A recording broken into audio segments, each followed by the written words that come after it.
Tov, Bezrat Hashem. Donc, on va continuer notre commencement qu'on n'a pas encore commencé, la Torah Gimel, Bezrat Hashem. La Torah qui s'appelle Akrukta. La Torah qui parle de la musique. Comment Akrukta. La grenouille. La grenouille. Maintenant, on va parler aussi de comment, pourquoi, etc., de tout ça. D'abord, je voudrais... Alors, vous savez quoi? Venez déjà, on commence un petit peu pour qu'il y ait Bezrat Hashem. Et après, on parlera Bezrat Hashem encore un petit peu parce que, avec tout ce qu'on a parlé la semaine dernière, il y a encore énormément de choses à dire sur la musique, sur la mélodie. On a découvert qu'en fait la mélodie c'est pas juste, c'est pas une musique comme on croit que c'est une musique, t'entends des musiques, c'est bien plus que ça. Ce qu'on avait expliqué la semaine dernière, on avait expliqué que le monde en entier en fait c'est une comment ça s'appelle quand il y a des gens qui s'assoient tous? Symphonie. C'est une symphonie. Le monde en entier c'est une symphonie. Le monde en entier c'est une symphonie. Et au moment où il manque une note, c'est que la chose elle ne fait pas sa mélodie et elle meurt. En fait, elle meurt. C'est comme ça. D'ailleurs, j'ai lu un chidouche qui est Gadol Meod. Vous savez que Yoshua bin Nun, il a arrêté le soleil quand il a combattu contre les 31 rois quand il est venu pour conquérir Eretz Israël. Alors la question qui se pose, c'est comment il a arrêté le soleil. Alors, on sait qu'il avait la possibilité parce qu'il était très grand, mais comment il a arrêté? Moshe Rabbeinu, il n'a pas arrêté le soleil, ou je sais pas. C'est-à-dire, qu'est-ce qu'il y avait de spécial que Yoshua bin Nun? Pourquoi il a arrêté le soleil? Il aurait pu arrêter la guerre, continuer le lendemain. Parce que d'arrêter le soleil, c'est quelque chose. C'est la volonté d'Akadosh Baruch Hu, c'est pas Pachout. Et parce qu'il y a écrit comme ça que quand Yoshua bin Nun, il s'est rapproché d'Eretz Israël, à peine il s'est rapproché d'Eretz Israël, il a eu une prophétie tellement grande, parce qu'il savait qu'il n'y a pas de prophétie en Chutz La'aretz. Que Daniel, il pouvait avoir de la prophétie en Chutz La'aretz. En Chutz La'aretz, on ne peut pas avoir de prophétie. Comme Yoshua bin Nun, il était en Chutz La'aretz, dès qu'il s'est rapproché de Eretz Israël, il a eu un vent de prophétie tellement grand qu'il a découvert des choses qu'il n'a jamais découvert. Et qu'est-ce qu'il a découvert? Il a entendu la mélodie, les chants du monde en entier. Alors qu'est-ce qu'il a dit? Il a dit au soleil, arrête-toi. Le soleil, il a dit, je ne peux pas m'arrêter parce que tout mon travail, c'est quoi? C'est de chanter pour Hachem. Alors il dit, t'inquiète pas, toi tu vas t'arrêter et moi je vais chanter pour toi dans le ciel. Et comme ça tu pourras t'arrêter. Alors le soleil a dit ok, et c'est ce qui s'est passé, c'est comme ça qu'il a arrêté le soleil.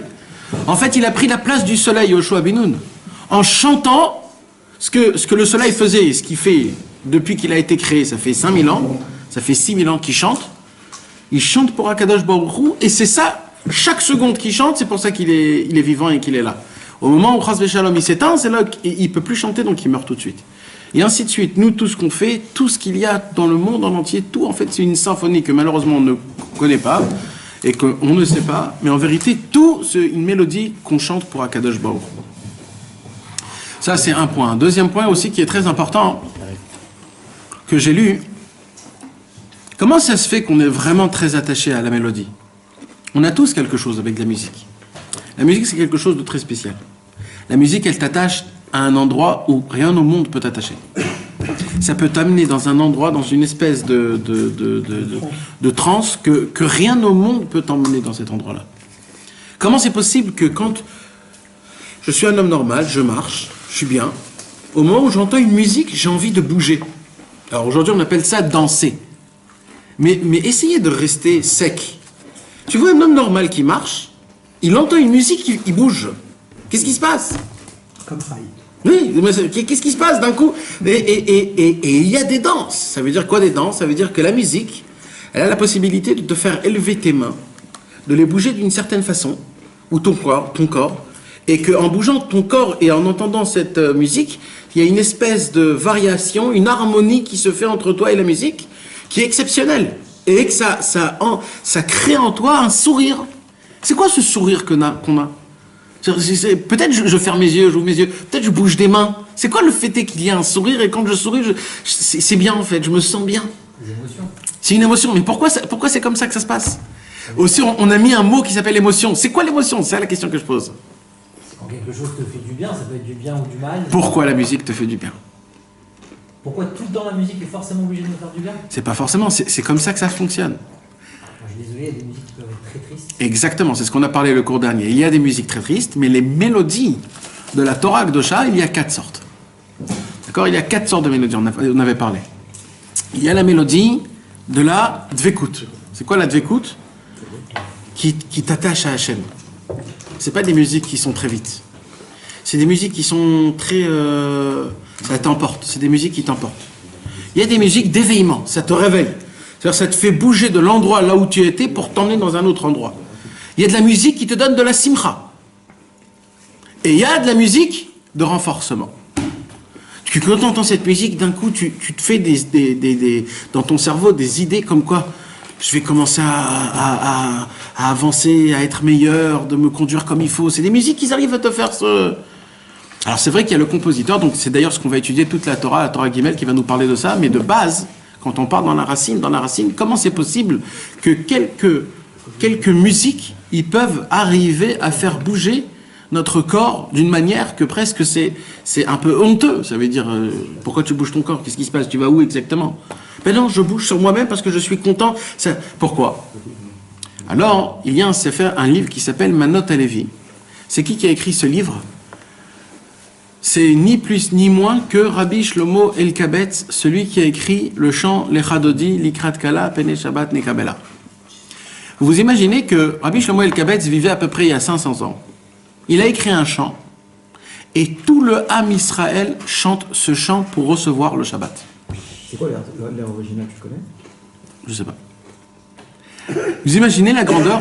Ça veut dire qu'il faut être quelqu'un pour que ça puisse être reçu. Parce que ça a été reçu partout.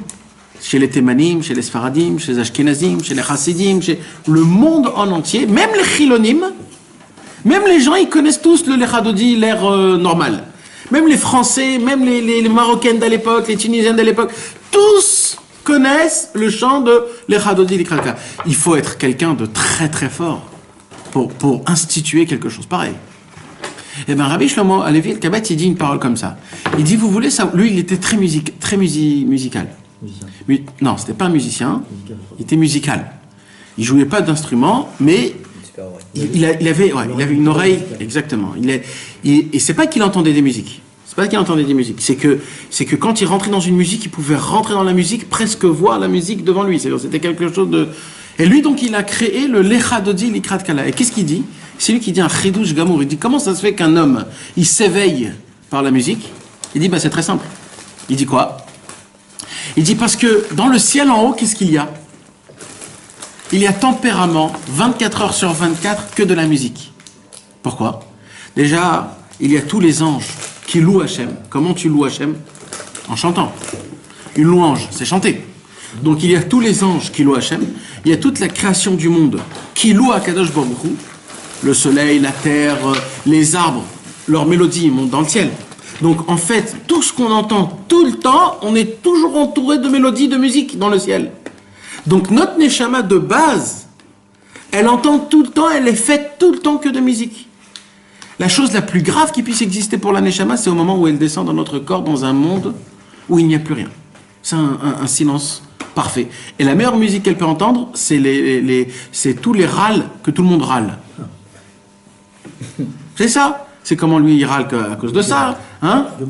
Ouais, c'est tous les genres de, comment on dit, des paroles de soupirs, de plaintes. Et c'est ça la meilleure. Et des cris, et des colères, etc., etc. Et c'est pour ça qu'elle ne supporte pas. Au moment où on entend une musique qui ressemble un tout petit peu à ce qui peut se passer dans le ciel, d'un coup, elle vit, elle se réveille. C'est pour ça que son corps, il commence à bouger. Sa vie, il commence à avoir il commence à voir plus écarté. Il a des mochines, il a un cerveau qui s'ouvre complètement. Il commence à respirer, il revit. Pourquoi il revit? Parce qu'en fait, il est dans son élément. Il est dans l'endroit là où il devait être.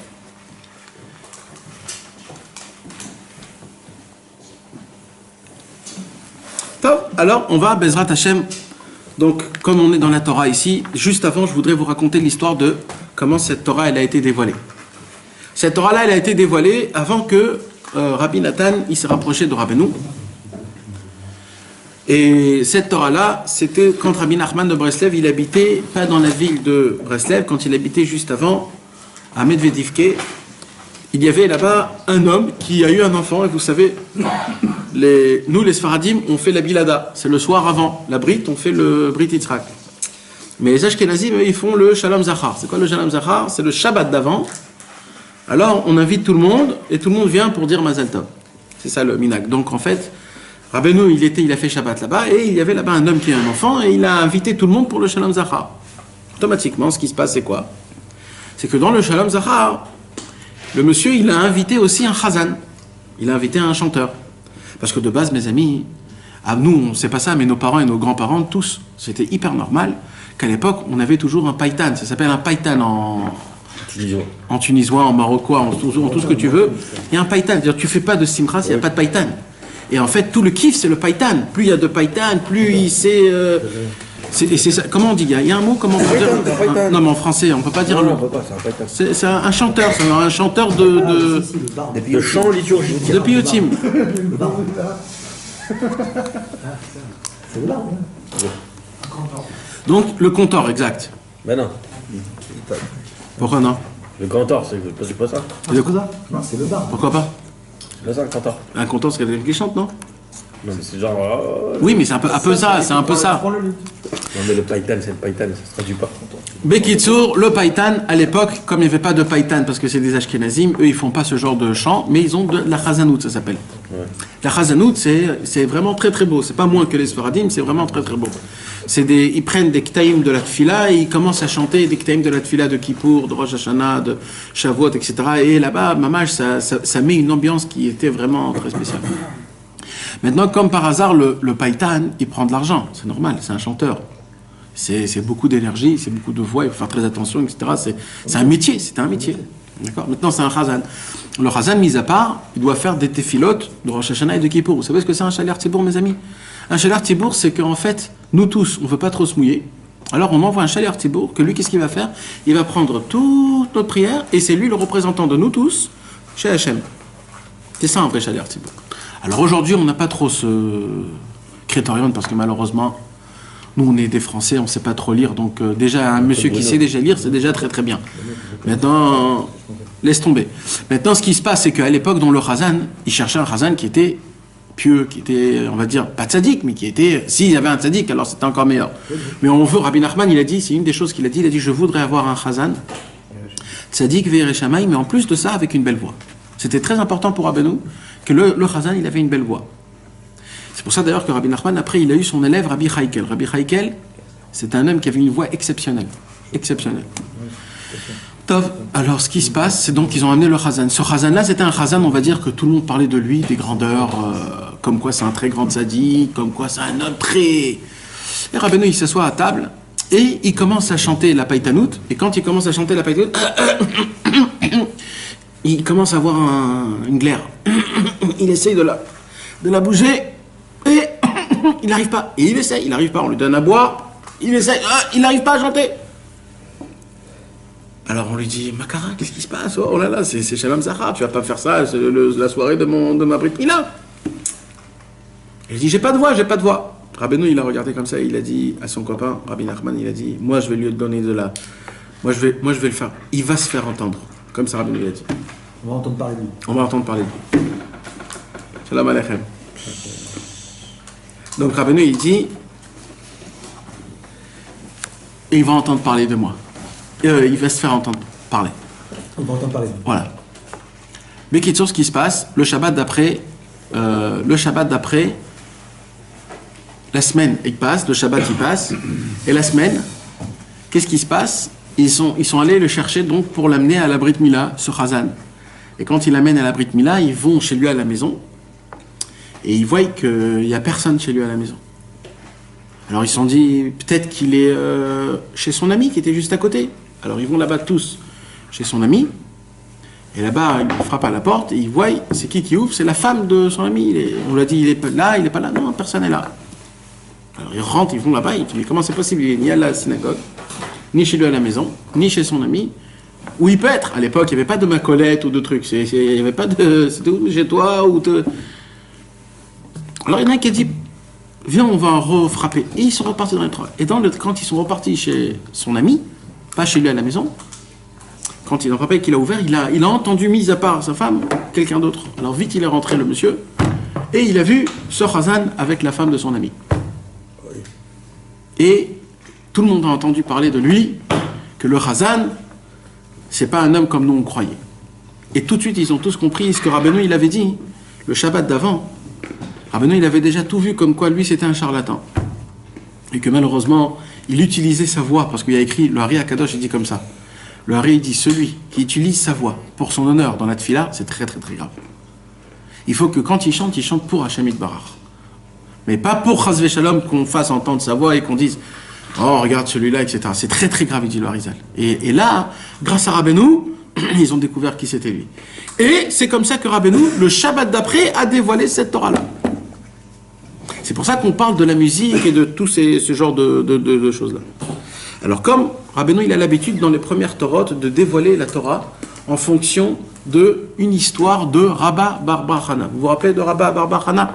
Rabba bar Bar Chana était un Amora en Eretz Israël, à l'époque de Rabbi Yochanan, qui faisait partie des très grands Amoraïm. Il a eu des visions, il a eu des choses qu'il a vues, et il les a racontées dans la Gemara. Personne des Mefarshim dans la Gemara arrive à expliquer d'une manière parfaite ce que Rabba bar Bar Chana a dit. Rabba bar Bar Chana est venu chez Rabbi Nachman de Breslev, même qu'il est mort 2000 ans avant. Il a dit, Rabbi Nachman, tu dévoiles autant de Torot, s'il te plaît, fais attention à ce que j'ai dit dans ma Gemara, essaye de dévoiler toi aussi des Chidushé Torah sur mes visions. Alors Rabbeinu, il a dit ok. Et comme ça, Rabbi Nachman a dévoilé une quinzaine de Torot sur ce qu'il a dit. Alors ce soir, on va étudier Bezrat Hashem dans Rabba bar Bar Chana, la Torah Gimel, une des visions que Rabba bar Bar Chana a vues. Et par-dessus, Rabbi Nachman va habiller toute son étude de la Torah Gimel. Alors, Amar Rabba bar Chana. Rabba bar Chana a raconté. Elle est Didi Chazeli. Il lui a dit, j'ai vu. Hahi akrukta. J'ai vu une grenouille. De have ke akra de grunia. Que cette grenouille, elle était très spéciale. Elle était quoi? Elle était grande comme la ville de Grunia. Ve akra de grunia kama ave. Maintenant, à Grunia, c'était grand comment? Alors il lui dit, Grunia, c'était grand, Kama avait Chitin Baté, c'était grand comme 60 bâtiments. D'accord? Donc en fait, Rabba bar Chana, il a vu une grenouille grande comme 60 bâtiments. C'est quelque chose quand même. Atatanina, il est venu... Un tanin, comment on peut dire? Crocodile. Non, c'est pas un crocodile. C'est un lézard, c'est un grand lézard. D'accord? Est venu un lézard. Vous savez, pas les petits lézards. Les lézards, comme chez les Chinois, là, qui ont un petit ventre comme ça. Voilà, un iguane, exactement. Il est venu un iguane, un petit lézard, Bal'a, et il a avalé la grenouille. Qui fait 60 maisons. Donc, c'est quelque chose de grand quand même. Ata Pushkansa ou Bal'a. Est venu un corbeau noir et il a avalé le lézard qui a avalé la grenouille qui était grande de 60 maisons. Ou Bal'a l'étanina, elle a avalé le serpent. Vesalik yativ be'ilana. Après qu'il a avalé l'iguane, il s'est dit, oulala, j'ai bien mangé. Il a volé, il s'est mis sur un arbre. Tachazi, maintenant il dit, Rabba bar Chana, imagine-toi, kamanafish chayla deilana. Combien l'arbre est grand et fort de pouvoir maintenir ce corbeau, que le corbeau, il est grand comme un lézard, qu'il a mangé une grenouille, que la grenouille est grande comme 60 maisons. Donc il faut que l'arbre, il soit quelque chose. Il a fait, c'est ce qu'il a vu. On peut dire quelque chose dessus? Très clair. On va lire le Rashbam, d'accord? Rashbam, juste à côté, c'était qui? C'était le beau-fils du Rashi. Rashi, il avait 4 filles. Le chambre, là. Le gendre, pardon. Et Rashbam, c'était le beau-fils de Rashi. Il s'est marié avec une des filles de Rashi. Donc le Rashbam, Rashi, il n'a pas donné des explications sur tout le chasse. Si vous allez voir dans Masechet Makot, il y a une page où il y a écrit là Rashi est parti de ce monde. Donc il a laissé, il y a dans Masechet Psachim, dans Masechet Makot, des endroits où Rashi n'a pas écrit d'explication. Alors c'est qui a complété l'explication de Rashi? C'est Rashbam. Donc ici dans Baba Batra, on va prendre l'explication de Rashbam parce que c'est juste là où Rashi n'a pas donné d'explication dessus. Alors le Rashbam il dit Akrukta, c'est quoi Akrukta? Tzfardea, une grenouille. Ke akra de Agrunia, ça veut dire quoi? Gadol aya keotakra, grand comme cette ville de Grunia. Ve akra de Agrunia kama ave shitin bate. Maintenant, quand la Gemara elle dit va akra de Agrunia kama ave, combien il était grand cet endroit de Grunia? C'est pas, là il dit Rashbam, c'est pas la Gemara qui pose la question. C'est pas Rabba Bar Bar Hana qui pose la question. C'est Rabba, c'est comment va-je te mettre Talmud Akamara, c'est la Gemara qui pose la question. Ça veut dire en fait quand Rabba Bar Bar Hana il a raconté, il a dit juste comme Akra de Agrunia, c'est tout. Et après il est venu, il lui a mangé. C'est qui a donné l'explication que c'était 60 maisons? C'est la Gemara. Vous allez voir après que c'est pas pour rien que Rashbam dit ça, parce que Rabbeinu, même ça, il va nous l'expliquer d'une manière très spéciale. Atatanina, Rabba Kamarle. Maintenant, c'est qui a dit Atatanina Ubala, est venu un iguane et l'a avalé? Ça revient Rabba Barbachana. Ça aussi, Rabbi Nachman, il va faire de ça une explication. Pushkansa, c'est quoi Pushkansa? Orev Nekeva, un corbeau femelle. Pourquoi femelle? Qu'est-ce que je m'en fous, moi, si c'était femelle, si c'était mâle? Déjà l'histoire, c'est un corbeau, il est venu, déjà l'histoire, elle est déjà... maintenant, c'est ça que tu me dis. Et d'où il savait que c'était une Nekeva? Et bien vous allez voir que même ça, Rabbeinu, il va faire de ça une explication. Parce que dans chaque chose, il y a une explication. Aujourd'hui, pour la première fois, j'ai lu comment la Gemara, elle a été écrite. Comment la Gemara, elle a été écrite? Mar Baravashi, quand il s'est dit qu'il faut écrire la Gemara, il est allé dans le nord, vers le Golan là-bas, entre deux montagnes énormes, et il s'est assis, et il a élevé son corps complètement. Ça veut dire il a élevé son âme de son corps. Il n'avait plus aucun... Et il s'asseyait, il commençait à écrire. Chaque sugia qu'il avait commencé à écrire, il y avait une voix du ciel qui sortait et qui disait « Mekoubal, Mekoubal ». C'est reçu, c'est reçu. Comme ça, il a écrit tout le chasse de A à Z. Donc ce n'est pas pour rien Bichlal. Chaque chose, comment... Nous, on croit que oui, comme ça, et comme ça, et comme ça. Ça, c'est Nekeva, ça, c'est une femelle, ça, c'est une... Chaque mot, vous allez voir comment Rabbeinu, il fait les choses. Donc, voici qu'on va commencer donc, notre Torah, Bezrat Hashem. Ine mishishomea negina mimenagen rasha kashelo la avodat abore. Et nous parle Rabbeinu en nous disant voici que celui qui entend une mélodie d'une personne qui n'est pas pure, d'une personne qui n'est pas... C'est un rachat. Rachat, comment on peut dire un rachat? Un mécréant. Un mécréant, chasbe shalom. D'accord? Un homme qui entend une mélodie d'un mécréant, ça veut dire quand entendre? Ça veut dire quand il chante, quand il joue, ou quand il compose. Dans tous les points de... dans tous les contextes. D'accord? Qu'est-ce qui se passe? Il dit Rabbi Nachman, Kashelo la avodat abore. C'est difficile pour lui de servir Hachem. Est-ce que vous comprenez jusqu'à où ça va? Non, on ne s'imagine pas que ça peut aller aussi loin. Qu'est-ce qu'on peut se dire sur une musique? Maximum, tu as entendu une musique, c'est tout, ça s'arrête là. Mais vous savez quoi? Un jour, on a posé une question à un très grand rave, qu'il est parti de ce monde. On lui a dit, pourquoi c'est aussi dur aujourd'hui de servir Hachem? Il y a c'est tellement facile de vivre une vie pas d'après la Torah, et c'est tellement difficile. Pourquoi Kadosh Baruch Hu n'a pas fait que ça soit 50-50? Que la même possibilité que ça soit facile de vivre ce monde, que ça soit aussi facile de servir Hachem. Parce que là, c'est pas 50-50. Là, c'est malheureusement, la majorité des forces, ils sont contre nous. C'est très difficile d'être un serviteur de Dieu, de garder sa pensée, ses yeux, ses oreilles, de parler ce qu'il faut parler, de ne pas tomber en colère, de faire ce qu'il faut faire, de ne pas faire ce qu'il ne faut pas faire, d'éduquer nos enfants. Exactement, et de vivre comme ça, maman, d'avoir une vie... Comment c'est possible? Alors, il a répondu en premier par cette Torah-là. Il a dit, qu'est-ce que tu en penses de la musique? Il a dit, la musique, musique, ouais. Qu'est-ce que tu veux que je te dise d'une musique? Musique, qu'est-ce qu'il y a de spécial d'une musique? Il dit, tu vois, Rabbi Nachman de Breslev a écrit une Torah en entière sur la musique. Et tu peux vivre toute ta vie en entière que d'après cette Torah. sans aller dans aucune Torah. Et toute ta vie, prendre cette Torah, vivre et devenir un vrai tzaddik par cette Torah. Parce que d'après Rabbi Nachman, ça, il dit Rabbeinu, c'est très simple. Là, on va parler plus tard, on va parler du Metzora. C'est quoi Metzora? La lèpre. D'où vient Metzora? Metzora veut dire le mot Motsira. C'est pour ça qu'on dit Metzora. C'est quoi Motsira? C'est la Shonara. La Shonara. Motsira, tu fais sortir de ta bouche du mal. Et il y a écrit dans la Gemara, 3 ressemblent à un mort. Et une des 3 personnes, c'est quelqu'un qui est lépreux. C'est quelqu'un? Lépreux. Alors il dit, tu t'imagines que d'après Rabbi Nachman, au moment où tu entends une musique qui n'est pas comme il faut, tu as en spiritualité, ta neshama, elle est lépreuse, et tu es compté comme mort. Il dit, comment maintenant après tu veux devenir un serviteur divin? En même pas faire de ça quelque chose de grave. Ça veut dire que tu peux te laisser aller entendre des musiques à droite à gauche comme si de rien n'était. C'est-à-dire il n'y a aucun issour. Même ilchati, il n'y a aucun issour.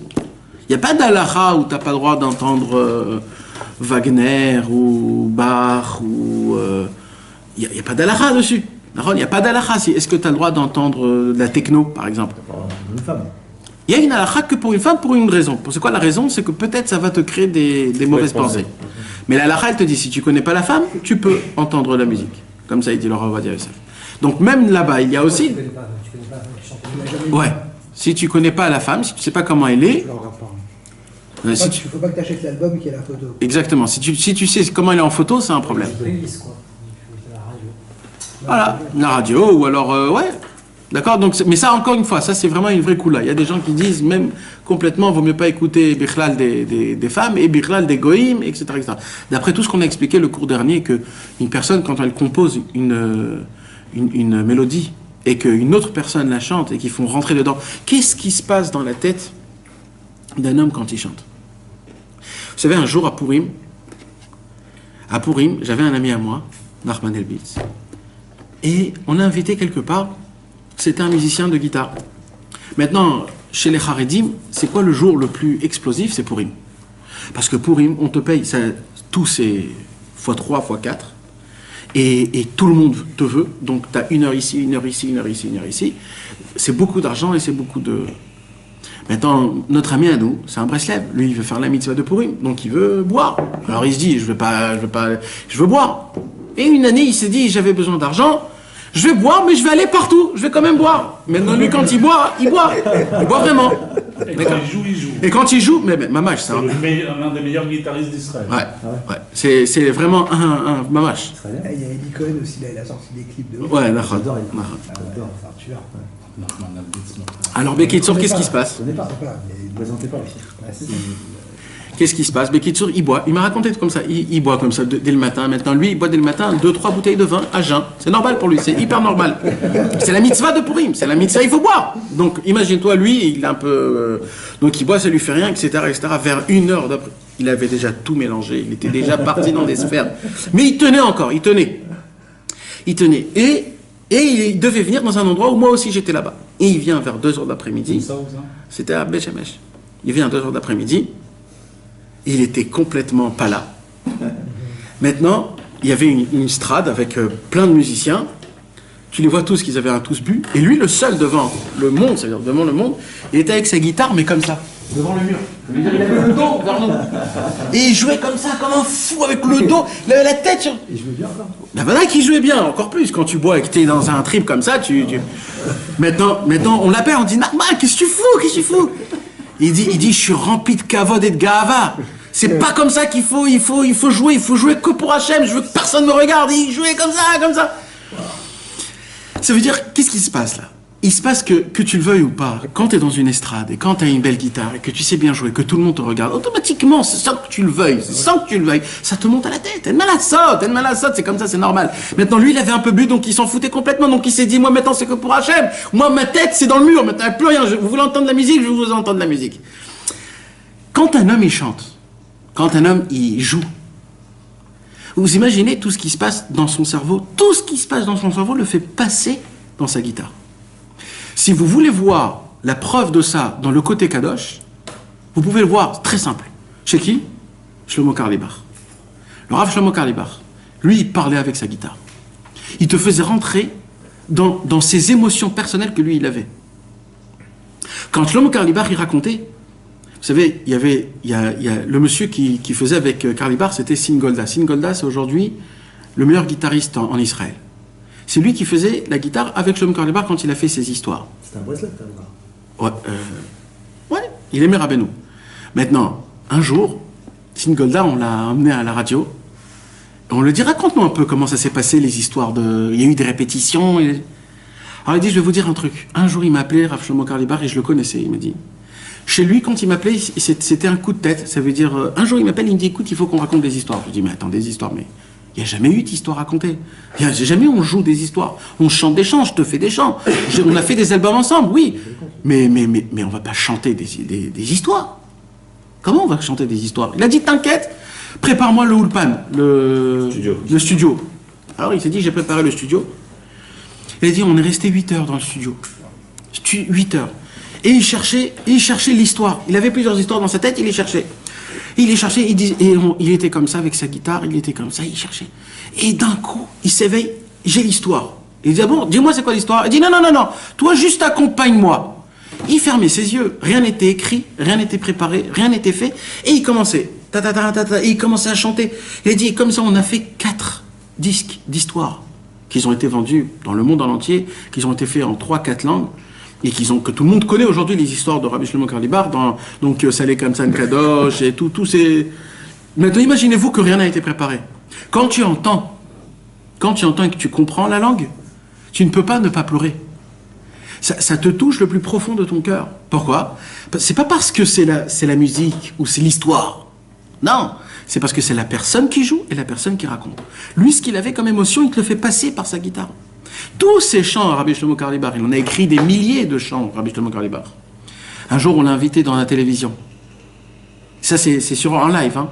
On l'a invité à la télévision, on lui parlait comme ça, et d'un coup, on lui dit, vas-y, fais-nous une musique comme ça, là, maintenant, en plein milieu, mais que sur 3 mots. Il a fermé ses yeux 2 minutes, et il a commencé à chanter. Mekimi, Mekimi, Mekimi, Mekimi, Mekimi, Mekimi, Mea Fardal, Mekimi, Mekimi. Comme ça, en 3 minutes. Alors, un jour, on lui a posé la question, comment, comme ça, d'un coup, un air, des mots, tellement... Il a dit, je vais vous dire, c'est une image, hein, ce qu'il a dit, il ne faut pas maintenant prendre ça, mais c'est pour que vous compreniez. Il a dit, je ferme mes yeux, je me trempe dans le Guéhinom d'en haut, et ce que j'entends, je chante ici en bas, dans le Guéhinom d'en haut. C'est une image. Ouais. Qu'est-ce qu'il faisait, Rabbi Shlomo Karlibar, toute sa vie? C'était de rapprocher les gens loin. C'était à l'époque, le 80s, avec toute l'héroïne et les juifs qui sont partis. Il n'était que avec des gens comme ça. Donc lui, en fait, il était tout le temps avec les gens qui avaient des malheurs. Alors lui, qu'est-ce qu'il fait? Juste une seconde, il essaie de se rappeler, de voir tout ce qui se passe dans le monde, et il donne tout de suite, il chante un chant qui peut le relever. C'est quoi? Mais Kimi, mais Afardal, réveille-moi, élève-moi, mais Afardal, de la poussière qui est pas bonne. C'est-à-dire, même la poussière, elle a un niveau... C'est ça, mes amis, c'est ça, c'est pour ça que on peut rapprocher des gens, on peut faire attacher des personnes les plus lointaines avec il suffit d'une musique, une seule musique, un chant. Mes amis, si on regarde bien, vous savez que c'est une halakha, les psouké des Zimra. C'est quoi psouké des Zimra? C'est Zimra, c'est chanter.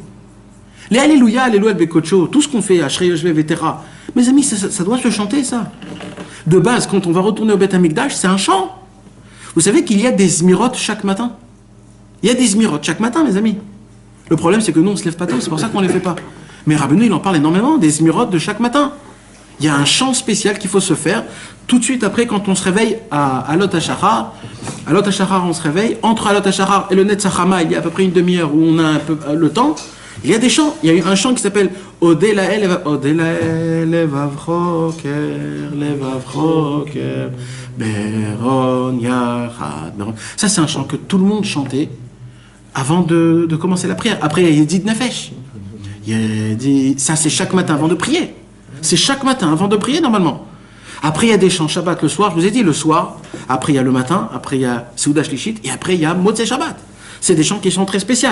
Maintenant, il y a la prière en elle-même qui doit se faire en chantant. Rabbeinu Mefourash, il dit que les paroles de la prière, il faut les chanter. Rabbeinu, il a dit Mefourash, la prière, il faut que ça se chante. C'est pas stam. C'est un travail de chanter, c'est un travail. C'est un travail qu'on peut pas... Maintenant, il faut que vous compreniez encore quelque chose d'autre. Il y a écrit que quand Moshe Rabbeinu est descendu du ciel, du mont Sinaï, il n'a pas juste ramené la Torah. Il a ramené plein de chants, comme ça il y a écrit. Il a dit, je vous emmène pas que la Torah. Je vais vous apprendre à chanter. Parce que si vous voulez comprendre la Torah, il faut savoir aussi chanter. Le Midrash raconte que c'est qui a appris aux Lévi'im de chanter leurs chants au Beth Amikdash, ni plus ni moins que Moshe Rabbeinu en personne. Rabbi Shmuel Bar Abba, il pose la question, comment c'est possible qu'on a donné un travail, on va dire, petit comme ça, de faire des musiciens? Il n'avait rien d'autre à faire, Moshe Rabbeinu. Il avait un pays en entier à gérer. Maintenant, il va s'asseoir à jouer de la musique. Et bien, Rabbi Shmuel Bar Abba, il dit, c'est simple. La musique, elle est tellement grande, elle est tellement puissante, elle va dans des endroits où personne ne peut aller dans le corps humain, qu'il n'y a qu'une seule personne qui peut dévoiler c'est quoi la musique. C'est ni plus ni moins que Moshe Rabbeinu qui a appris aux Lévi'im c'est quoi la musique. C'était pas Stam comme nous on croit. Donc nous, maintenant, on peut aller dans un endroit, d'accord? On monte, on va à côté d'une boîte, on entend des... Bon, on se dit que, bon, ça va, c'est pas... On va dans un moment dans un bus, ou alors on entend une musique sur Internet de nos enfants qui mettent à fond la caisse, des hard rock, ou alors je ne sais pas quoi. Et nous, on se dit, bon. Mais mes amis, ça a été prouvé aujourd'hui que des scientifiques, ils ont mis de sortes de musique à côté des fleurs, à côté des plantes. Et qu'il y a des... Quand tu mets du hard rock devant une plante, la plante, elle crève 2 secondes plus tard, elle dit, j'en peux plus, moi, je peux pas supporter ça, c'est quoi cette musique? Alors comment un homme ne sait pas fait ça? Hein? Alors il y a des hommes que le hard rock, le métal et tout, ils kiffent. Alors je t'explique. D'après ce qu'on a expliqué, c'est comme ça que ça fonctionne. En vérité, chaque musique, en vérité, c'est un sentiment. C'est un sentiment. Alors en vérité, pourquoi un homme il kiffe le hard rock? Pas parce que le hard rock, il est bien, il est bon, c'est une belle musique. C'est pas une belle musique le hard rock, tout le monde le sait que c'est pas une belle musique. C'est comme quelqu'un, il dit, j'adore le goût de la cigarette. C'est faux de dire ça. Qu'est-ce qui se passe? Il a tellement fumé qu'il s'est habitué à un certain goût de la cigarette que maintenant il est attaché à ce goût. Mais ce goût n'est pas bon. C'est lui qui s'est attaché à ce goût. Tu comprends? C'est comme par exemple le piquant. Personne ne va me dire que le piquant c'est bon. C'est excellent. Non, on va pas dire. Mais par contre, on a besoin du piquant. Pourquoi? Parce que qu'est-ce qui fait le piquant? Quand tu manges le piquant, il te rajoute de la salive. Et quand il te rajoute de la salive, en fait, c'est que tu veux encore manger. Ça t'ouvre encore plus l'appétit. Donc en vérité, tu veux encore plus manger. Tu reprends notre piquant pour que tu aies plus de salive, pour que tu veux encore plus de manger, pour que tu remanges encore. En fait, c'est un circuit. Mais c'est pas que tu aimes le piquant. D'ailleurs, la preuve, c'est quoi? On n'a jamais vu quelqu'un qui ouvre une boîte de piment et qui se les mange. Non, c'est en passant avec du manger. C'est quoi le hard rock? La majorité... Bon, ok. Je parle pas quand on est complètement affamé et qu'on n'a qu'une boîte de chiffrier. Mais maintenant, je veux pas dire quelque chose de général, parce que rien n'est général, d'accord? C'est pas un... Et en plus, il y a plein de gens qui vont entendre ça, ils vont se dire... Mais tu sais quoi, je vais dire ça en petit comité. La majorité des gens qui aiment le hard rock, c'est des gens qui sont des dynimes. C'est des gens qui sont des dynimes. Ils sont beaucoup de rigueur. Exactement, Bémet. Maintenant, tu sais, il y a des gens qui aiment pas le hard rock, mais qui aiment Johnny Hallyday. Mais ils aiment pas le hard rock. Alors, comme ils aiment Johnny Hallyday, alors ils vont aimer hard rock. Tu comprends ce que je te dis? Alors du rock, moi je sais pas comment ça fonctionne. Mais c'est ça que ce que je voulais dire. Je voulais dire que des fois, voilà, c'est-à-dire que des fois il y a des gens qui aiment la personne, mais ils aiment pas la musique parce qu'ils aiment la personne. Alors exactement. Mais c'est pas ça, parce que je te promets que si tu commences à mettre une vraie mélodie, tu sais quoi, je vais te faire un truc. Ça vous est pas arrivé que vous supportez pas une musique? Et à force de... Et il y a un mec à côté qui te l'écoute, et à la fin, toi-même, tu te la kiffes, tu te la chantes toi-même. Tu te réveilles le matin en la chantant, cette musique. Alors c'est pas que la Tu la musique... chantes parce que tu l'as entendue, pas parce que tu l'aimes. Parce que tu la kiffes aussi, tu la rechantes, parce que tu commences à l'aimer. Alors ça veut dire quoi? Ça veut dire que quoi qu'il arrive, cette musique, elle est quelque part matine à une relève de toi. Parce que la musique, elle est tellement profonde, tellement haute, même spirituellement, même les musiques goy, que c'est obligé que ça touche le plus profond de Et toi. c'est quoi qui est Mashpia? C'est la musique, c'est la mélodie ou c'est les paroles? Tout. C'est la personne qui la chante, la personne qui la joue, l'air en elle-même, le compositeur, le rythme, c'est tout. Mais ça veut dire quoi les Maintenant, alors les musiques... C'est quand la semaine dernière. Il peut y avoir des mots. Ah bah désolé, Il y a des millions de chansons dans le monde. Il y a des Nahon. chansons qui parlent d'amour, Nahon. qui parlent de tout. Il y a Nahon. des mots des fois qui sont pas... Comment ça peut être haut? Quand tu me dis haut, moi je trouve ça élevé. Je veux comprendre qu'est-ce que ça veut dire. Qu'est-ce que ça veut dire? Quand je dis haut, je parle surtout de la mélodie, pas des mots. La mélodie, pas les mots. Les mots, c'est aussi élevé, mais c'est pas... Pour ceux qui n'étaient pas là la semaine dernière, tu avais dit que tout était à l'origine des hauts juifs. On a expliqué l'année dernière, chronologiquement dans l'histoire, que la musique, ce sont les juifs qui ont créé la musique. Au moment où les Lévi'im, le Lévi, il est né de Léa, il a emmené avec lui ce qu'on appelle la Lévaïa. C'est quoi la Lévaïa? Toute chose qui peut aller avec, l'assemblement, l'accompagnement. Et les Lévi'im, depuis qu'ils étaient vivants, jusqu'à qu'on a reçu la Torah, tout leur travail, pendant des années, des milliers de personnes, jour et nuit, ils faisaient que jouer à de la musique. Les Lévi'im faisaient que jouer de la musique. Que jouer de la musique. C'est eux qui ont créé la musique. Quand le Beth Amikdash, il a été détruit, le deuxième Beth Amikdash a été détruit, la musique, elle s'est éteinte complètement. Et dès que la musique, elle s'est éteinte complètement, un siècle plus tard, ça a été les Goïm qui ont inventé la musique, comment on appelait ça? Grégorienne. Et eux, ils ont commencé à inventer la première musique dans le monde, grégorienne. Ça a commencé à être la première musique. Après, en 1200, c'est les Juifs qui ont appris à ce mec-là. et c'est qui a appris ça? C'est les Juifs qui ont demandé à Grégory. Il y a une preuve dans le Hanarot de la veille, il y a marqué quand ils ont été déportés, quand il y a eu le Khorban, il y a marqué, ils disent Shirou lanu mishir Tzion. La seule chose qu'ils ont trouvé à leur demander de faire, c'est de leur faire des chants de Tzion. Exact. Ça veut dire qu'ils savaient qu'ils avaient une certaine, des certaines capacités à ce niveau-là ou des aptitudes et qu'ils ont voulu apprendre de... Nachon. Mais bon, ça c'était le cours dernier. En tout cas, l'origine de la musique, donc elle vient de là-bas. Et toutes les musiques qu'il y a aujourd'hui, c'est de base des Juifs. Donc quelque part, la musique, elle a été créée pourquoi? Pour faire élever le cœur, notre cerveau, notre sentiment vers Hachem. C'est pour ça que dans le Beth Amikdash, il y avait temporellement de la musique qui jouait.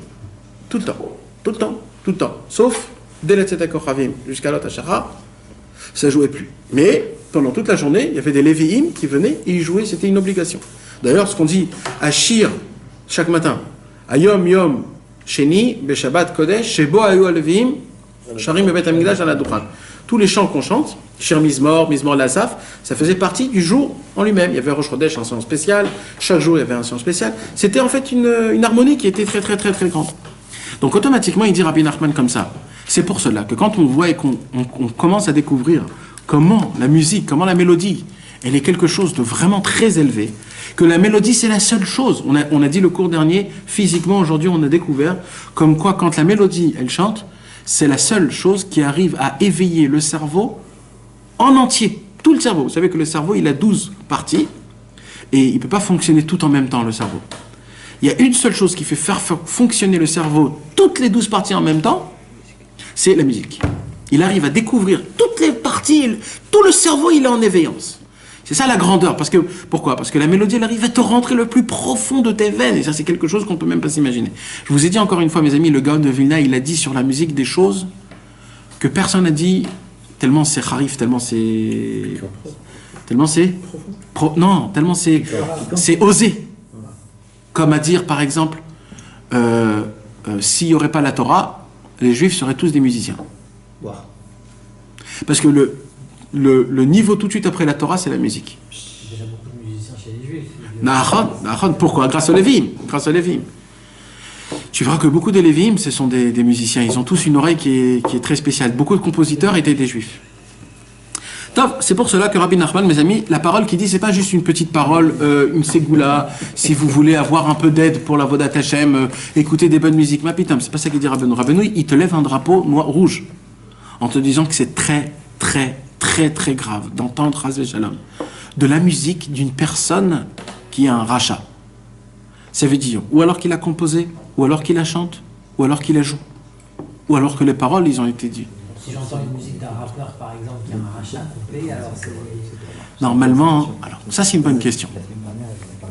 Parce que moi, tu sais pas ce qu'il a fait, tu sais que c'est un rappeur, tu sais que... T'imagines, quoi, tu peux imaginer ce qu'il a pu faire, mais... Ok, mais les 36 là. Ça aussi, c'est une bonne question. Ils ont refait toute la musique. C'est ça, quand tu reprends une musique. C'est la transformation de toutes les musiques. Et des paroles aussi. Ça veut dire la même mélodie qui est jouée par quelqu'un d'autre, c'est bien déjà. Bémet, je sais pas. Je sais pas. On a besoin de savoir, vraiment. Ouais, mais Moi, j'écoute que ça. je sais. Il vaut mieux écouter ça, mais bataille.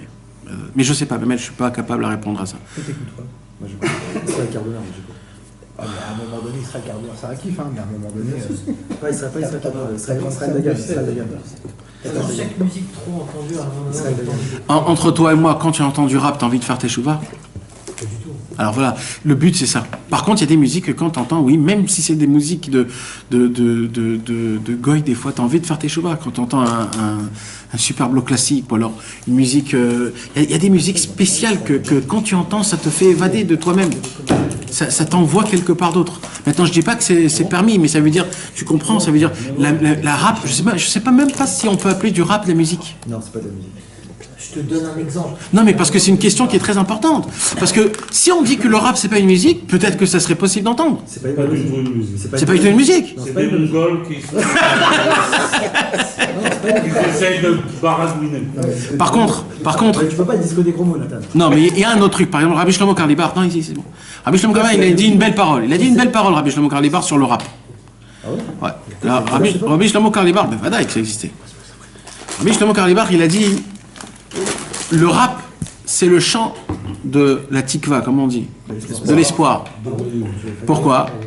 Parce que c'est qui chante ça? C'était des gens qui étaient d'une autre couleur, qui n'étaient pas reçus nulle part, et ils se sont trouvés un rythme qu'il n'y a que ça qui les tenait. Il n'y avait que ça qui les tenait, que la musique. C'est de leur milieu. Donc c'est une tikva. Donc lui, On voit qu'ils sont montés. Hein. Nahon. Les noirs, les Et arabes. vous avez pas vu ce noir, enfin, qui vient de travailler, qui a rappé. Nahon. Il fait du rap en louant Hachem, apparemment. Ouais. Ouais. Nissim Black. Mais mec, je sais pas, je suis pas là pour vous dire comment il faut faire. Par contre, c'est quelque chose qu'il faudrait, parce que Rabbi Nachman, il nous donne aussi la possibilité comment pouvoir, oui, entendre de la musique. Attends, parce que là, tu parles de la mélodie ou tu parles du ménagel? Tout, je parle de tout. Negina mi menagen. Ou kesheshomea mi menagen kesher vagun. Par contre, quand tu entends une musique d'une personne qui est kasher et agun, une personne qui est propre, qui est bien, qui est kasher, comme par exemple Yosef Kardoner Israël Dagan. ou Israël Dagan, des gens que depuis qu'ils ont fait Teshuvah, ils se sont mis comme objectif de ne plus entendre aucune musique à l'époque. Tu sais ce que c'est, comment c'est dur pour un musicien, même d'entendre le beat ou alors le rythme, d'essayer de refaire à peu près pareil, c'est très difficile. Eux, ils se sont dit, on n'entend plus rien, etc. Israël Dagan, il y avait une époque où il allait dans la forêt écrire ses mélodies. Ça veut dire c'est des choses que c'est pas stam. Tu entends des Nitzarti Vanatsear, Gamarti Vegmor, ou alors Atiti Sheti Ukechayot Anamot Bayar. Quand tu chantes des choses comme ça, c'est obligé que ça te fait des éveillements de Teshuvah. Donc alors, qu'est-ce qu'il dit là? Kasher Vagun, Azai Tavlo. Cette musique, c'est bien pour lui, que Moshidber, comme Rabbeinu, il va nous l'expliquer. Ça veut dire en fait, de base, c'est comme je vous ai expliqué un jour. Il y a une très grande question, comment on peut reconnaître un tzaddik d'un rachat? Il y a des fois des rabbanim, Rabbi Nachman de Breslev, il a beaucoup parlé sur les rabbanim, où des fois il y a des rabbanim parce que les rabbanim c'est pareil. Un rabbin qui donne une dracha, c'est quoi en vérité? C'est une mélodie qu'il compose. C'est une autre sorte de mélodie, mais c'est une mélodie qu'il compose. Il y a le ton dans des paroles, il y a le ton, comment dire les choses. Il y a la façon de comment dire quel mot, pourquoi ce mot-là, pourquoi pas un autre mot, etc. Tout ça, c'est une harmonie, tout ça, c'est, comment on avait appelé ça? C'est une symphonie, c'est quelque chose d'énorme. Maintenant, il dit Rabbi Nachman, donc même dans ça, Chas v'Shalom, tu peux venir chez quelqu'un, et que maintenant, cette personne, en fait, il veut juste, par exemple, être reçu dans la Kila, ou alors il veut qu'on le voie comme quelqu'un de très important, ou alors il veut juste demander de l'argent plus tard, alors il essaye de faire montrer qu'il a... Donc, quand il cache derrière lui des honneurs, ou alors ça aussi, ça te fait du mal, ça t'envoie en toi du mal. C'est exactement pareil. Donc, on a dit que comment on peut reconnaître un rave bon d'un rave qui est mauvais? En fait, c'est ce qui te vend, ce que tu achètes. Ça veut dire quoi? C'est-à-dire de la façon de comment tu sors du cours de Torah, c'est comme ça que tu peux le reconnaître. Si tu sors du cours de Torah en te disant quelle bombe atomique ce rave, en fait, il s'est vendu lui et il a bien vendu son projet. Il s'est vendu lui. Par contre, s'il vend Hachem, toi, quand tu dois sortir du cours de Torah, tu vas dire oh là là, Ribono Shel Olam, qu'est-ce que j'ai envie de faire Teshuvah. Qu'est-ce que j'ai envie d'avancer? Comment je voudrais peut-être mettre en application? Donc en fait, qu'est-ce qu'il t'a dit dans tout son cours? Tout son cours, c'était mettre comment essayer d'avancer. Dans la musique, c'est exactement pareil. Dans la musique, quand tu entends une musique, il faut que la musique de base, elle doit t'emmener où? À quelque part, mais dans le service divin. D'entendre une musique stam, ça apaise pas la neshama. La musique que tu dois entendre, c'est que pour apaiser la neshama. Et crois-moi, ne croyez pas qu'on peut apaiser notre neshama par des musiques autres.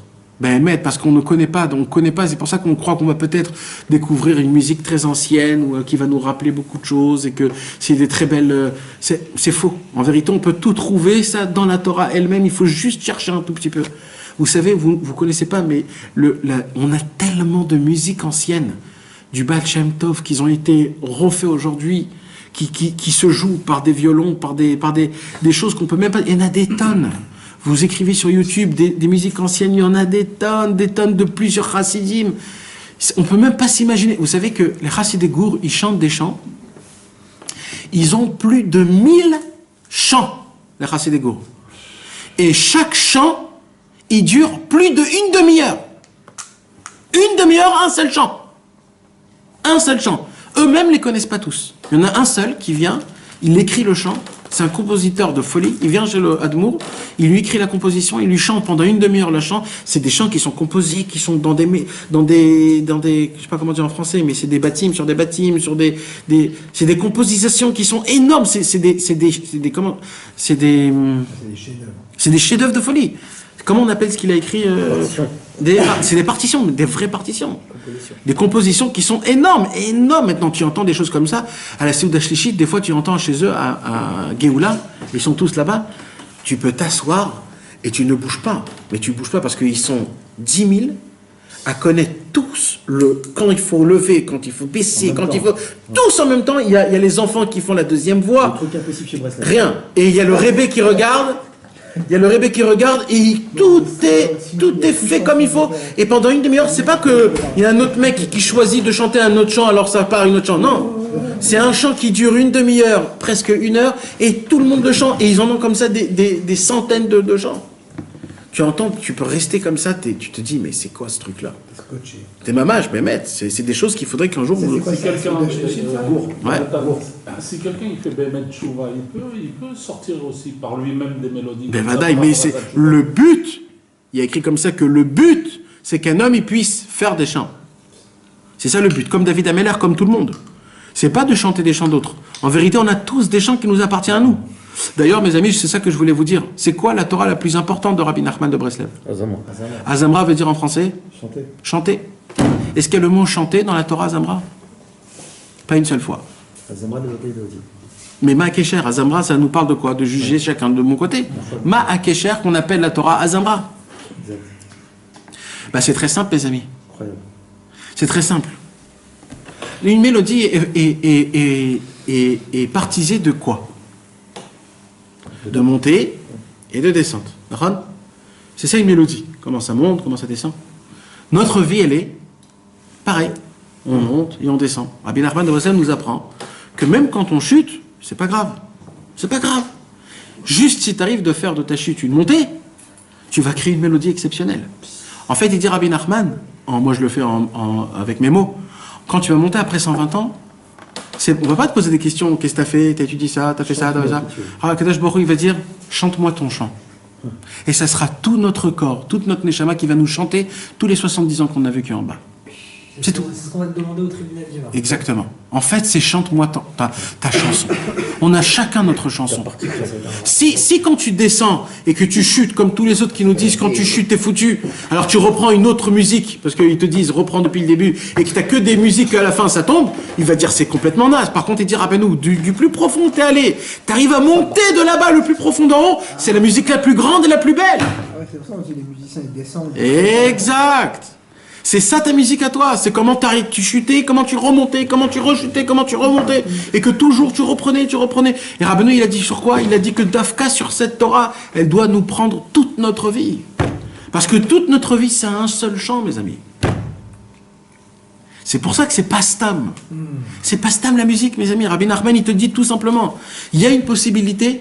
Vous savez, à l'époque, il y avait le guidon qui qui était dur, vous savez, vous vous Il n'y rappelez? avait pas de direction assistée. Voilà, c'était très difficile de tourner, le... Tu t'essoufflais presque. Tu n'as pas connu, toi.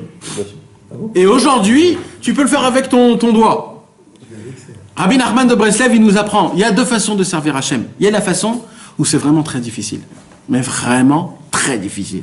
Ça veut dire que quand tu vois tes téfilines, tu le regardes, tu lui parles presque, c'est difficile. Tu dis, bah écoute, il faut que je te mette, hein, parce que je sais pas, on est obligé. Et ça te prend 1 heure et tu enlèves une par une. Oh là là, qu'est-ce que c'est difficile, tu l'attaches. Et après Rabbeinu Tam, tu regardes la montre et le travail, et à ta femme, j'ai pas mangé, j'ai faim, où je vais aller, est-ce que je l'aimais pas, et j'étudie pas, je fais pas. Et après il y a l'étude, après t'as pas le temps, après un mincha, oh là là, mincha en plein milieu, mais pourquoi en plein milieu? Et après Yarvit, t'es déjà au lit, mais t'es fatigué, t'en peux plus, tu dis mais attends, je comprends pas. On dirait qu'il y a quelqu'un qui me court derrière en me disant oh va à droite, à gauche, fais ça. Et par contre il y a le mec où tout ça va tic-tac, tout de suite ça se fait. C'est une seule différence. Est-ce que tu entends des musiques pas bonnes ou tu entends des musiques bonnes? Plus tu vas entendre des musiques bonnes, vous savez c'est quoi la musique bonne? D'un homme kasher. Un homme kasher qui chante. T'es dans un endroit où tu mets où t'as envie qu'il y ait une ambiance, où tu mets de la musique toute la journée. Ouais. C'est pas possible, tu vois, d'avoir une playlist que de... Tu sais pas qui c'est qui chante, tu sais pas qu'est-ce qu'il a fait ou qu'est-ce qu'il a pas fait. Non, mais tu sais très bien de quoi je parle. Ça, c'est lui qui travaille au palace. Ça. Non, mais tu sais très bien de quoi je parle. Par exemple, tu peux mettre des chants, il y a viens, on reste très light, d'accord? Viens, on commence à arrêter d'écouter des musiques goy, tout simplement. Et qu'on commence à écouter des musiques juives. Tu comprends? C'est déjà le premier pas. C'est difficile. Mais pourquoi c'est difficile? Parce qu'on ne connaît pas. Mais en vérité, viens, on commence à connaître. Quand t'entends Shwiki, quand t'entends des gens comme ça, je dis pas que c'est ça qu'il faut écouter, mais je dis, quand tu veux passer de base de goy à juif, il y a chez nous des super belles musiques, et de toutes sortes. Bon, Hashem, il y a du rap, il y a du trance, il y a du blues, il y a du jazz, il y a tout ce que tu veux, même du classique, il y a tout chez nous. Alors, je dis pas que c'est ça le top, encore une fois. Mais, si tu veux passer de ça à ça, c'est pas qu'on est naze, c'est nous la base. C'est pas qu'on est naze, c'est nous la base. Non, mais vous comprenez, mes amis. Donc, alors, ça veut dire, en fait, c'est comme si que t'as un vélo qui grince. Tu grinces, toute ton avodat Hashem grince. Tu veux que ça passe, ça va comme il faut. Tu mets un peu de musique, ça te remet tout l'éveil. Ça te remet tout l'éveil. Vous savez, ouais. Vous savez, il y avait un très grand chanteur en Israël qui est mort. Ouais, je sais que tu as parlé. Meir Ariel. Non. Il y avait un très très grand chanteur. Meir Ariel, c'était un homme qui était pas religieux. C'est un Israélien. Il n'était pas religieux. D'accord, il n'était pas religieux. Mais il était très connu. C'est un des plus grands musiciens en Israël. Il est mort il y a 15 ans, je ne sais pas combien de temps. D'accord. Maintenant, tout le monde entend ses musiques jusqu'à aujourd'hui. Il est appelé un des plus grands musiciens en Israël. Il a créé la musique israélienne. Vous savez, il y a un genre comme ça un genre de musique israélien. C'est comme, je connais pas les noms, mais c'est une sorte de musique, d'accord. Meir Ariel, à la fin de sa vie, non, pas Mizrahi. C'est ça, c'est comme, c'est pas Mizrahi, c'est israélien, c'est spécial. Sur un malentendu, je peux te sortir une bonne prépa. Alors Bekitsour, lui, il arrivait à un moment où, à l'époque où Uri Zohar, il a fait Teshuvah. Uri Zohar, c'était un acteur qui a fait Teshuvah. Alors au moment où Uri Zohar, il a fait Teshuvah, Meir Ariel aussi, il a commencé un petit peu à se rapprocher, mais vous savez comment c'est difficile pour un homme qui est connu dans le monde, etc., de se rapprocher, c'était très difficile. Par contre, il adorait la Torah, et il s'asseyait, il étudiait la Torah. Il étudiait beaucoup la Gemara, il étudiait beaucoup il s'est rapproché beaucoup de Rabbi Nachman, mais toujours en restant pas religieux. Et, comme par hasard, mes amis, il a 3 enfants, Meir Ariel. Ces 3 enfants sont devenus des Chassidei Breslev. Et des bons Chassidei Breslev. Vraiment. Les 3, période barbe. Vraiment, ils font, eux, de la musique, quelque chose de folie. Un jour, je suis allé chez eux, avec Aaron Patz. On devait faire un film. Un de ses enfants, et c'est un producteur. Et nous, à l'époque, on était rentrés dans un délire qu'on voulait faire un film, un truc de... Aaron Pat, c'était le number one pour nous rentrer dans des choses comme ça. Mais qui un jour, on va là-bas et on parle dans un moshav. Et je lui pose la question, je lui dis, dites-moi, parce que je vois sa femme, je vois la maison là où il habite, et ça veut dire rien à voir, des trucs indiens, des trucs de folie, c'est quoi? Je lui dis, dites-moi, comment ça s'est arrivé? Il a dit, je vais te raconter une histoire. Son grand-fils, il dit comme ça. Il dit, mon père, comment il nous réveillait chaque matin pour aller à l'école? Il rentrait avec sa guitare, il mettait sa chaise, et il commençait à chanter. Odelae, levavroker, Beron Yarat. Et il avait dit à ses enfants, dès que je termine le chant, vous devez être déjà habillés, préparés. Maintenant, il a 5 parties, le chant. C'est-à-dire qu'il y a 5 couplets. D'accord? Alors, il chantait. Et ça, c'est un chant de l'ère de Rabbi Nachman de Breslev. Mais il a dit, c'était un chant qui m'avait tellement touché, parce que Bémet, ce chant, c'est un chant pour Alot HaShachar. C'est mamash quand le soleil commence à monter. C'est mamash, le chant, c'est ça que le soleil chante. Et il dit, et toute ma jeunesse, on a grandi avec ce chant. On devait s'habiller, se réveiller, vite se préparer, se brosser les dents, s'habiller, etc. Et dès qu'il avait terminé son chant, on devait être prêt. Et il dit, qu'est-ce que tu veux que je te dise? On a grandi, on a tous fait Breslev. Il n'y a pas à expliquer, c'est ça qui m'a rendu. Il m'a dit, c'est ça, j'avais une attirance, j'ai ressenti. Mes amis, c'est simple. Nous, on se pose des questions, comment ça se fait que nos enfants... Je ne sais pas si c'est Rabbeinu Mamash, mais c'est Breslev, ça veut dire. Il n'y a personne d'autre qui le chante à part Breslev. Mais je ne sais pas c'est qui le compositeur. Et maintenant, je vais vous dire quelque chose. Malheureusement, on voit, là, comment ça s'appelle, l'âge un peu embêtant de nos enfants. 14, 15, 16, 17. Des garçons, des filles. Personne au monde peut donner un conseil dessus. Personne. Il n'y a pas un seul mec au monde qui a pu donner le remède de comment parler. Pas comment avoir un lien. Comment leur parler pour qu'on puisse, qu'ils peuvent nous supporter, que nous, on les supporte. Il n'y a pas encore eu un seul mec au monde qui a trouvé sur tous ces milliards de personnes. Mes amis, c'est très simple. Qu'est-ce qu'ils ont toujours dans leurs oreilles? Ils ont 24 heures sur 24 des musiques. Ils ont le iPhone avec toutes les musiques de ce que tu veux. Et c'est quoi les musiques qu'ils entendent? C'est pas des musiques classiques. C'est pas des chanteurs de haute gamme avec des belles paroles. Encore ça, ok. Mais c'est de la musique de fou. C'est de la musique où tu deviens fou. Mais vraiment, tu deviens fou. Si tu deviens fou. Mais c'est pas pour rien, mes amis. C'est pas pour rien qu'après, quand tu leur parles, ils te regardent comme si tu es tombé d'une lune, mais tu te prends pour qui? Comme si que... Mais c'est quoi ça? Qu'est-ce qui se passe?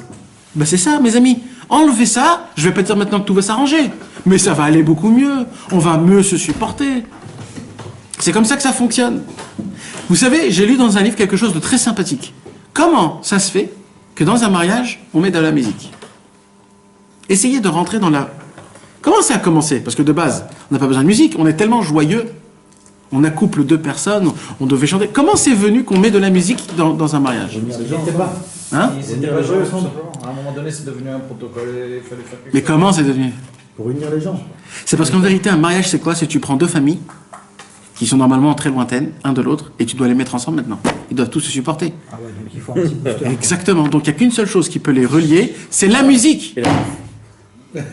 C'est pour ça, mes amis, que quand il y a une maison, où dedans, dans cette maison, il y a de la bonne musique, mais derrière Cal, il n'y a pas de problème entre l'homme et la femme.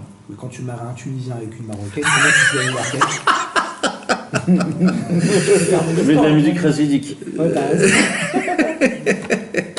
C'est vrai, ça aussi. Mais bon, vous m'avez compris, mes amis, comment ça fonctionne. Et bien, c'est comme ça, hein, c'est aussi simple que ça. Alors. Kihine, car voici, nous dit Rabbi Nachman de Breslev, Kol Anegina, la voix de la Negina, c'est-à-dire le son de la mélodie, Nimshachet Minatziporim. D'où elle vient? Ça a été quoi la première mélodie dans le monde? Les oiseaux. Dès que les oiseaux ont été créés le 3e jour, qu'est-ce qui s'est passé? Ils ont commencé à siffler. Ça a été la première musique. C'est eux qui ont commencé à mettre dans le monde un peu de vitalité. Kedeita ba midrash, comme c'est écrit dans le midrash, mipnema metzora tarato teluya beshtei tziporim chayot teorot. C'est quoi la raison pour laquelle un homme qui est lépreux, il doit emmener comme korban au Beth Amikdash 2 oiseaux en bonne santé, pur. Yavo kalanaya, vichaper al kalanaya. Pourquoi il est devenu lépreux? Parce qu'il a parlé. Alors il va venir celui de la racine du parlote. C'est quoi la racine de la parlote? C'est l'oiseau. Toujours il parle. Et en ramenant la racine de l'oiseau, tu répares ce que toi tu as fait. Ça veut dire en fait la racine de tout, c'est deux oiseaux. Deux oiseaux. Il y a deux oiseaux dans la sainteté et il y a deux oiseaux dans l'impureté. Toutes les mauvaises mélodies descendent des deux oiseaux de l'impureté et toutes les bonnes mélodies descendent des oiseaux de la bonne pureté. D'où viennent ces oiseaux-là? On va en parler de ça, Bezrat Hashem, dans le cours prochain. Maintenant, qu'est-ce qu'on faisait au Beth Amikdash? C'est très important qu'il faut que vous le sachiez. Dans le Beth Amikdash, l'homme qui était lépreux, qui a parlé du Lachon Hara, il venait au Kohen et il devait amener deux oiseaux. Le Kohen, il prenait les deux oiseaux, il allait là où il fallait aller, il prenait un oiseau, il faisait la shrita. Dès qu'il faisait la shrita, il prenait tout le sang, il le renversait dans un endroit spécial. Ok? Après qu'il le renversait dans un endroit spécial, il prenait le deuxième oiseau et il trempait l'oiseau dans le sang du premier oiseau. Vivant. Et après qu'il avait trempé dans l'oiseau, dans le sang de l'oiseau, du deuxième, le premier, il le jetait en korban, le deuxième, il le faisait la shrita, et ça, il y avait un autre travail dessus. Il fallait enlever les plumes, il fallait le mettre du sel dans des endroits spéciaux, il y avait une partie qu'il fallait le manger, il y avait une partie qu'il fallait le mettre... C'était tout un travail. Mais on voit que quoi là? On voit que un oiseau, en fait, faisait tout le travail, et l'autre oiseau, il était trempé dans l'autre oiseau. Il y a un secret qui est énorme. Parce que c'est quoi le lépreux? C'est quelqu'un qui parle. Sur quoi que tu parles? C'est pas que tu as parlé sur toi-même. Mais derrière, quand tu parles, c'est sur quelqu'un d'autre.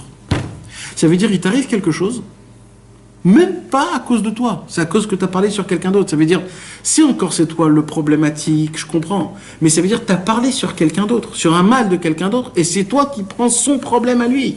Tu deviens lépreux, tu deviens. Il dit Rabbi Nachman, c'est exact. C'est quoi tout le lien du Metzora, de la lèpre? C'est parce que tu as dit du Lachon Hara. Mais c'est quoi le Lachon Hara? C'est j'ai vu un mec, je parle sur lui. Maintenant, moi et lui, j'ai rien. Mais juste, ça m'a fait kiffer de parler sur lui. La Torah, elle dit, tu as parlé sur lui, tu vas prendre son mal sur toi. C'est maintenant, pour rien, tu vas être lépreux. Bah, tu as juste parlé. C'est pas toi qui es rachat, tu as juste parlé. Il dit Rabbi Nachman, c'est pas pour rien hein, que Rabbi Nachman, il dit, je rapporte le nyan de la Metzora d'Afka dans la musique. Il dit pourquoi? Parce que la musique, c'est quoi? Tu peux être un tzaddik. Tu peux avoir des bonnes midotes. Il suffit juste que tu as entendu une composition de quelqu'un d'autre, c'est rentré dans tes oreilles pour rien. Parce que tu as fait rentrer dans tes oreilles, tu as pris sa maladie au mec. Même si toi t'es pur, même si toi t'es comme il faut. On a appris la semaine dernière sur Elisha ben Avouya, Acher. Elisha ben Avouya. Un Tana, il est monté dans le Pardès céleste, il est monté. Et il a tourné jusqu'à que dans la Gemara on l'appelle Acher, l'élève de Rabbi Meir Bananès.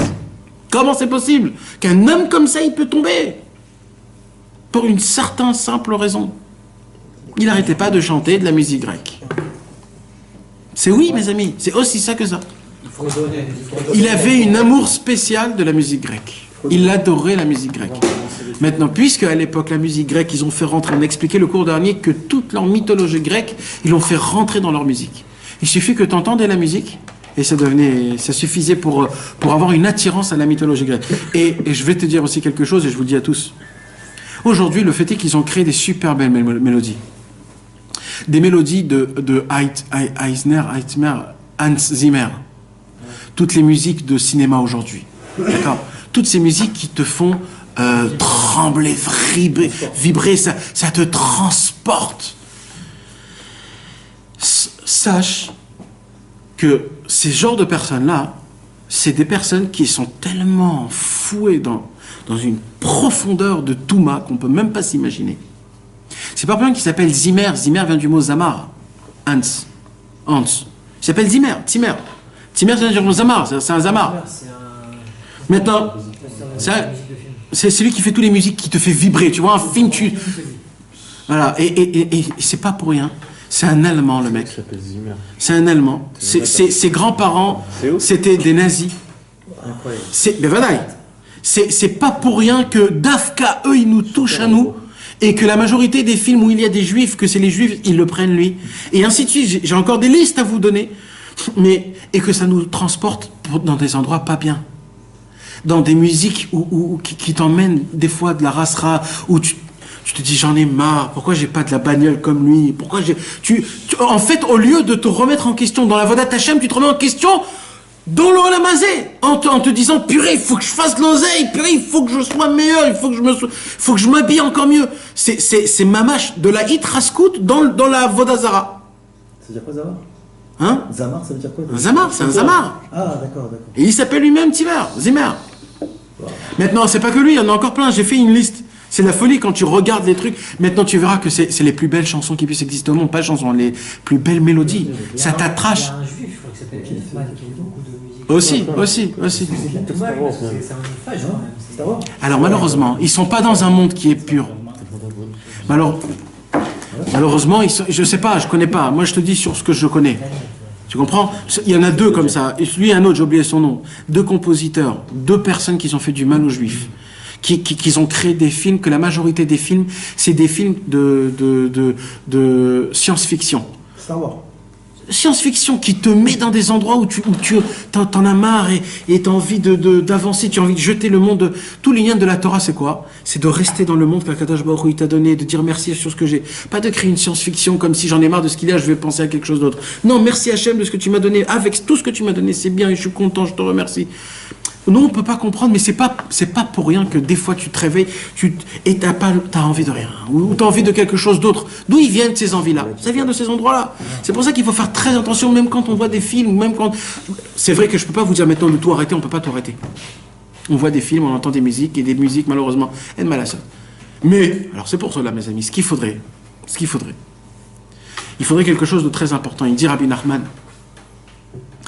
on est obligé, pour que la musique ne puisse pas, elle te fait du mal, mais pour pas qu'elle te fasse beaucoup de mal, d'étudier un peu de Gemara la nuit. La nuit. Khatsot. Alors, c'est mieux Khatsot, si tu peux pas Khatsot, on va dire avant Khatsot. Dès que la tombée de la nuit, vous étudiez un peu de Gemara. Si vous n'arrivez pas à étudier de Gemara, un peu de Mishnah. Des Pirkei Avot, Maxime des Pères. On peut lire un peu de Maxime des Pères. Et après, la musique ne peut pas te faire d'endommagement...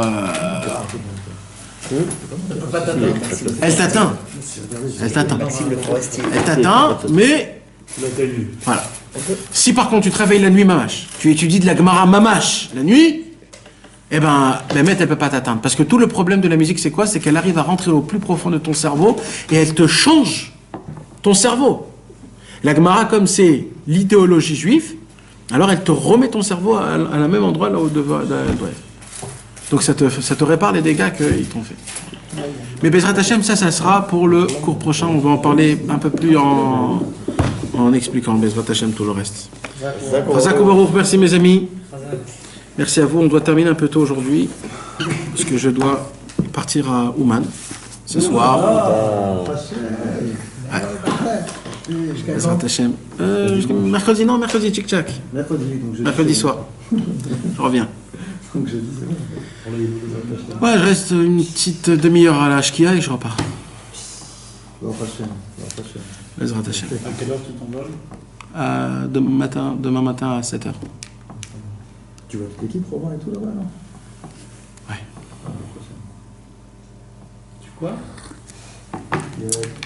On est avec des personnes de Jérusalem français. Robin, c'est ça. Benjamin Ben. Bon, jeudi, tu seras fatigué. Je sais pas. Ouais.